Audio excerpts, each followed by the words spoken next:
Ini akan sangat mirip dengan penjelasan saya terkait file ini OS pemrograman desktop seperti minggu kemarin. Hanya aja sekarang saya sudah modifikasi dan sebentar lagi akan bisa saya posting di Google Classroom. OS pemrograman desktop, tiap kelompok memilih satu topik, kemudian satu topik yang sudah terpilih tidak dapat dipilih lagi oleh kelompok lain. Pemilihan topik menggunakan metode siapa cepat dia dapat.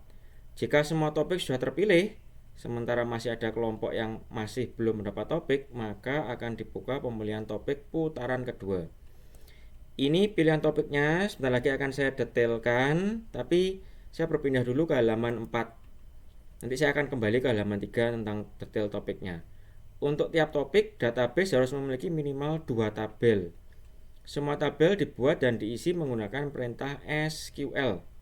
Semua tabel harus memiliki relasi RDB, Relationship Database Model, yaitu ada foreign key dan primary key di sana. Ada tampilan table view dengan 2 input filter.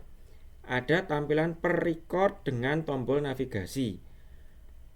Yang terakhir ada fungsi untuk edit dan tambah record. Dari materi yang sudah saya sampaikan, ini sampai ini itu hampir semuanya sudah saya sampaikan kecuali pada bagian membuat tabel di SQLite dengan menggunakan DDL, Data Definition Language. Itu bagian dari perintah SQL untuk membuat tabel. Nah, itu yang belum saya jelaskan, tapi harusnya mahasiswa sudah mendapat itu di database. Nah, tapi materi hari ini sebenarnya akan membahas itu. Oke. Yang ini yang belum saya jelaskan. Yang ini pertemuan berikutnya akan saya jelaskan. Kemudian balik ke sini. Tiket pesawat, topik yang pertama. Di sini tiket pesawat itu adalah aplikasinya ya, berbicara tentang pembelian tiket pesawat. Jadi tabel yang bisa digunakan, satu tabel user, dua tabel pembelian tiket. Itu paling tidak dua. Nanti bisa disambung, bisa ditambahkan tabel-tabel yang lain. Contohnya tabel pesawat, terus ada tabel schedule, tabel jadwal. Tapi yang minimal ada dua, itu tadi adalah tabel pesawat dan tabel pembelian tiket pesawat. Tabel user dan tabel pembelian tiket pesawat. Tabel user itu bisa bicara tentang nama, alamat, nomor telepon, data-data pribadi yang lain. Kemudian data pembelian tiket pesawat itu bicara tentang tanggal keberangkatan, kemudian menggunakan maskapai atau kode penerbangan apa, kemudian jamnya kapan, terus harganya berapa, tempat duduknya di mana. Itu contoh field untuk tabel pembelian tiket. Itu yang topik yang pertama. Topik yang kedua adalah toko kelontong. Intinya toko kebutuhan sehari-hari, beras, gula, garam, tepung, telur, obat-obatan sederhana, terus apa lagi? Permen misalkan. Itu toko kelontong. Nah, di sini tabel minimalnya dua, itu yaitu adalah tabel pembeli sama yang kedua adalah tabel pembelian. Tabel pembeli bisa ngomong tadi sama seperti yang sebelumnya, tabel nama, alamat, terus kemudian data pribadi yang lain. Kemudian tabel pembelian itu bicara tentang tanggal pembelian, kemudian item-itemnya, barangnya apa saja yang dibeli, harganya berapa, terus totalnya berapa. Kalau perlu ada jam ininya, jam pembelian, kemudian petugas kasirnya siapa. Kalau mau ditambah tabelnya bisa ditambah dengan tabel barang. Tabel barang itu ngomong tentang barang, suppliernya siapa, stoknya sekarang berapa, terus kemudian detail barangnya apa, jenisnya, tipenya apa, itu bisa ke sana tabel barang. Ini yang toko kelontong. Kemudian yang ketiga perpustakaan. Dua tabel utamanya adalah tabel user. User itu sekali lagi sama seperti sebelumnya, nama, alamat. Terus tabel peminjaman buku. Itu bicara sama seperti sebelum-sebelumnya, yaitu ada tanggal peminjaman, jam peminjaman, terus bukunya apa saja yang dipinjam, terus kapan harus kembali. Itu bedanya dengan yang sebelum-sebelumnya. Kalau perpustakaan ada kapan harus kembali, dikasih jangka 2 minggu. 2 minggu harus ada keterangannya, tanggal kembali harusnya ada tanggal sekian. Kalau mau ditambah, tabel yang lain adalah tabel buku, terus tabel petugas yang melayani peminjaman. Ini topik perpustakaan. Kemudian topik pemesanan makanan. Ini di restoran atau di depot ada tabel user, terus ada tabel pemesanan makanan. Itu 2 tabel utama. Jadi usernya tadi sama nama, alamat, dan data pribadi yang lain. Kemudian tabel pemesanan makanan itu misalkan dia pesan sop 1, kemudian nasi goreng 2, teh manis 3 misalkan. Masing-masing harganya berapa, kemudian ada total. Kalau mau ditambahi tabel yang lain, ada tabel siapa bagian petugas kasirnya. Terus berikutnya reservasi hotel. Reservasi hotel ini sama, ada tabel user, kemudian ada tabel reservasinya, pemesanan hotel. Pemesanan hotel itu ngomong tentang tanggal sekarang ya, tanggal pemesanan, sama maksudnya tanggal terjadinya pesan, sama tanggal mau digunakannya kapan. Kamarnya itu mau digunakan kapan, selama berapa hari, terus kamarnya yang mana. Biasanya kamar hotel itu ada kodenya, ada angkanya. Terus kemudian ada keterangan-keterangan tambahan, misalkan apakah kamarnya itu smoke free atau yang bisa merokok. Terus ada keterangannya kamarnya ini yang single bed atau double bed atau yang lain-lainnya. Itu informasi di tabel reservasinya. Kalau mau ditambah dengan tabel yang lain, bisa ditambah dengan tabel kamar. Jadi kamar itu ada tabel sendiri,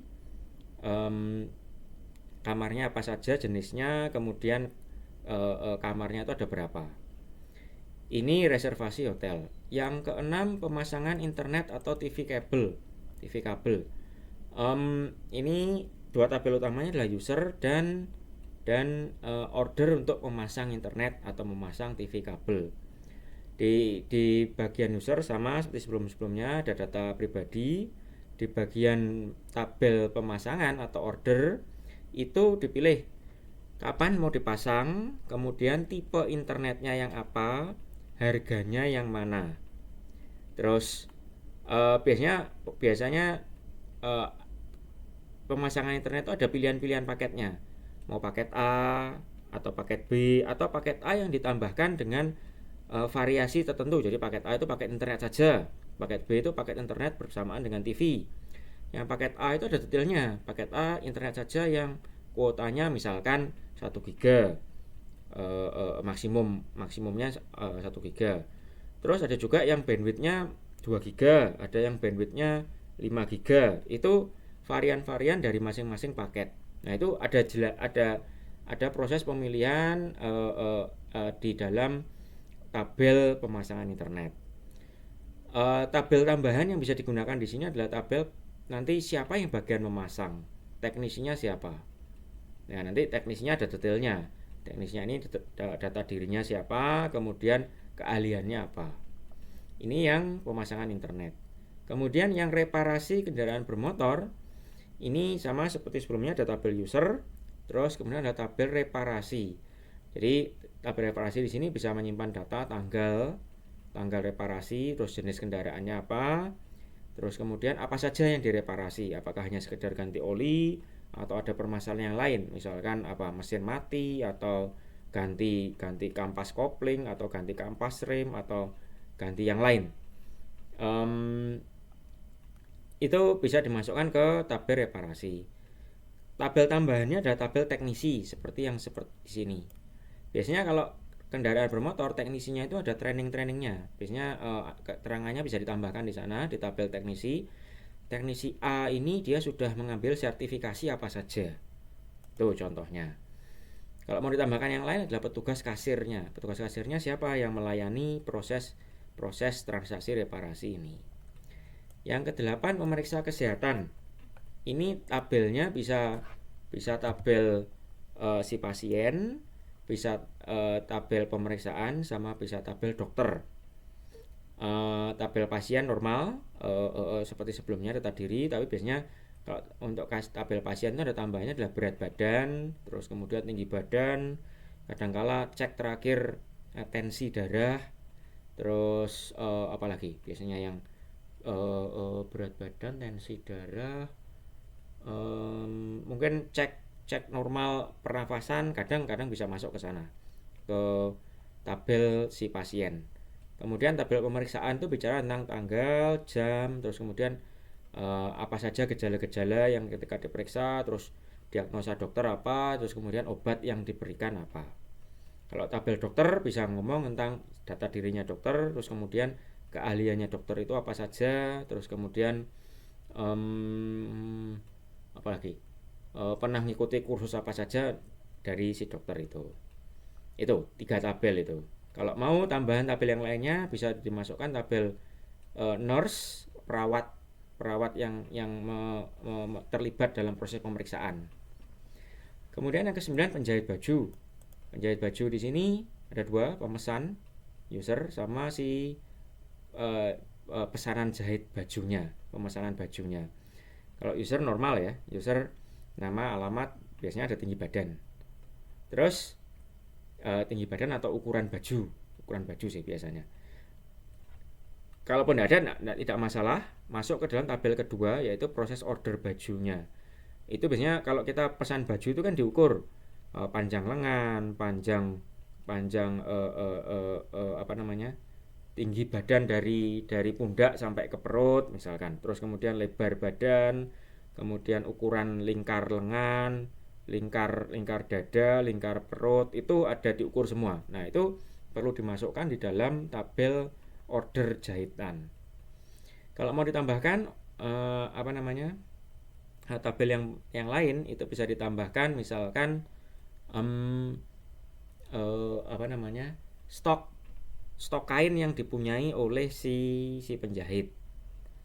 Jadi ininya stoknya entah kain, entah benang, entah barang-barang yang lain dibutuhkan oleh si penjahit untuk menjahit sebuah baju. Itu kalau mau ditambahkan di sana bersama stoknya. Intinya stok inventory dari si penjahit tersebut. Kemudian yang ke-10 laundry. Laundry ini ada tabel user sama tabel proses laundry. Proses laundry tabel user normal ya, nama, alamat, terus data diri yang lain. Kemudian kalau proses laundry-nya ini itu bicara tentang ini laundry-nya laundry kiloan. Jadi sekali masukkan itu ada apa namanya, bawa tasnya dikasih nomor, terus kemudian dikoneksikan dengan si laundry-nya, proses pemesanan laundry.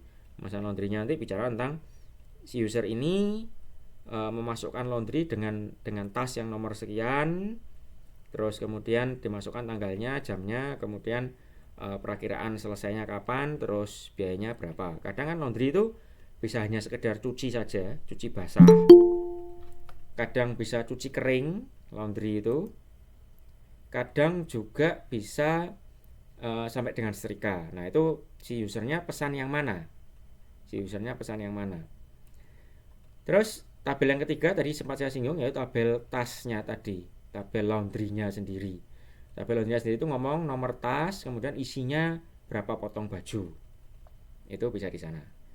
Kemudian pom bensin. Pom bensin ini tabel utamanya tabel user sama tabel pembelian. Tabel pembelian itu ngomong tentang tanggal, jam, terus jenis bensinnya, apakah solar ataukah bensinnya jenisnya apakah pertamax atau yang lain, terus berapa liter, terus berapa biayanya. Kadang ada beberapa user itu kan mencampur kan, beli bensin pertalite 1 liter, pertamax 1 liter, kadang bisa begitu. Nah, itu harus bisa ditampilkan dalam transaksinya di sini. Dalam proses tabel transaksinya harus mencantumkan tersebut. Jadi masing-masingnya dia beli bensinnya, komponennya apa saja, terus totalnya harus sesuai. Terus kalau mau tabel penambahan, tabel ketiga ada tabel si petugas yang melayani pembelian. Kemudian marketplace jasa atau freelancer. Di sini ada usernya nyari freelancer. Terus ada freelancernya yang menawarkan jasanya dia. Terus ada tabel transaksi. Jadi ketemu transaksi bahwa si A, si user ini mau memanfaatkan jasa freelancer harus ada detail. Freelancernya ini detailnya, tipenya, jenis transaksinya ini terjadi di tipe apa? Apakah apakah terkait menulis penulisan makalah, ataukah menggambar sesuatu, ataukah mengetik sesuatu, ataukah yang lain, yang lain. Nah, nanti terus di dalam tabel transaksi juga perlu ada eh, eh, kesepakatan harganya berapa, terus durasi waktu waktu penyelesaiannya ditargetkan selesai kapan. Itu 3 tabel di sini. Kemudian tabel simpan pinjam uang ini untuk koperasi, misalkan ada anggota koperasi, terus kemudian ada transaksinya. Jadi anggota koperasi normal ya, nomor anggota, nama anggota, alamat dan sebagainya. Kemudian ada transaksinya, simpan pinjam uang, ada detailnya, tanggalnya kapan, jamnya kapan, kemudian jumlah uang yang dipinjam, kemudian cicilan. Sebelum cicilan ada durasi dulu. Mau di durasi berapa lama? Kasih maksimum 2 tahun ya di sini ya. Maksimum 2 tahun, terus kemudian cicilannya per bulan berapa. Nah, itu dimasukkan, ada keterangannya di sana. Terus kemudian apa namanya? Apalagi di sana? Simpan pinjam. Kalau mau ditambahkan petugas ke tabel yang lain, petugas yang melayani. Terus apalagi yang bisa ditambahkan di koperasi simpan pinjam uang itu. Kalau mau model, kadang koperasi simpan pinjam uang itu bisa punya paket-paket peminjaman. Paket peminjaman 500.000 dengan tenor misalkan 1 tahun, tenor 2 tahun. Kalau mau dibuat ada tabel paket-paket itu tadi, paket-paket peminjaman. Untuk tabel yang keempat. Terus yang berikutnya Pegadaian. Ini sangat mirip dengan simpan pinjam uang. Bedanya adalah kalau di Pegadaian si usernya ini harus memberikan barang dulu. Barangnya disimpan di Pegadaian. Jadi kalau gagal bayar maka barangnya itu menjadi milik Pegadaian. Nanti ada penjelasannya. Jadi ada si user, ada si tabel transaksi Pegadaian, terus ada tabel barangnya. Nah, tabel barangnya ini dimasukkan di dalam, nggak usah tabel barang sih. Intinya barangnya ada di dalam tabel transaksi. Ditera atau dikira-kira harga barangnya berapa. Sama seperti simpan pinjam, ada tenor atau waktu pengembalian, kemudian ada cicilan, ada cicilannya tiap bulan berapa. Kalau mau ada tabel ketiga, tabel penera, orang yang menera harga barang. Nanti namanya siapa saja, terus kemampuannya apa saja. Itu tabel penera. Kalau mau ditambahkan lagi tabel barangnya. Kalau mau ditambahkan lagi ada tabel barangnya. Barangnya jenisnya apa saja yang ada di inventorinya dari kantor Pegadaian. Terus yang ke-15 penjualan pulsa. Ini ada user, terus kemudian ada paket-paket penjualan pulsanya. Kadang kan ada paket pulsa murni, ada paket pulsa sebagian, terus ada bonus internet, atau ada penjualan yang paket internet saja. Nah, dalam tabel transaksi harus dicatat transaksinya ini dia beli yang paket yang mana, tanggalnya, jamnya berapa. Oke, itu. Ada pertanyaan? Adakah pertanyaan dari penjelasan saya? Ini saya rekam, nanti akan saya posting rekaman terkait ini, terkait topik OAS. Terus nanti akan saya rekam lagi yang topik materi. Topik materinya akan saya posting rekamannya berikutnya. Tapi yang jelas setelah ini saya akan lakukan posting. Saya akan posting di sini pemilihan topik, pemilihan topik UAS untuk kelompok. Silahkan memberikan komentar di posting ini, yaitu nama anggota kelompok dan topik yang dipilih. Jadi nanti akan saya posting di sini. Nanti silakan mahasiswa memberikan komentar. Komentarnya adalah nama anggota kelompoknya dan topiknya. Kenapa saya bikin seperti ini, tidak saya bikin di Google Google Form, karena supaya nanti kelompok yang lain bisa tahu, oh topik yang ini sudah dipilih oleh kelompok yang itu, sehingga saya tidak bisa lagi memilih topik yang sama. Bisakah dipahami? Bisakah dipahami? Jadi setelah ini silahkan ngobrol dengan anggota kelompoknya, ngobrol lah, kita mau pilih topik yang mana.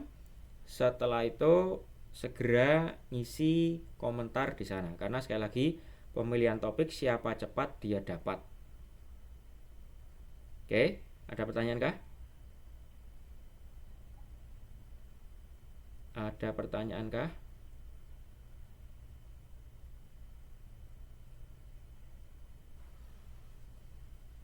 Tidak ada? Tidak ada. Bentar, saya punya PDF-nya. Saya punya PDF-nya. Ya, saya posting dulu aja lah. Nanti saya posting di sini. Nanti PDF-nya dari si ini file saya ini akan saya susulkan di sini dalam posting di sini.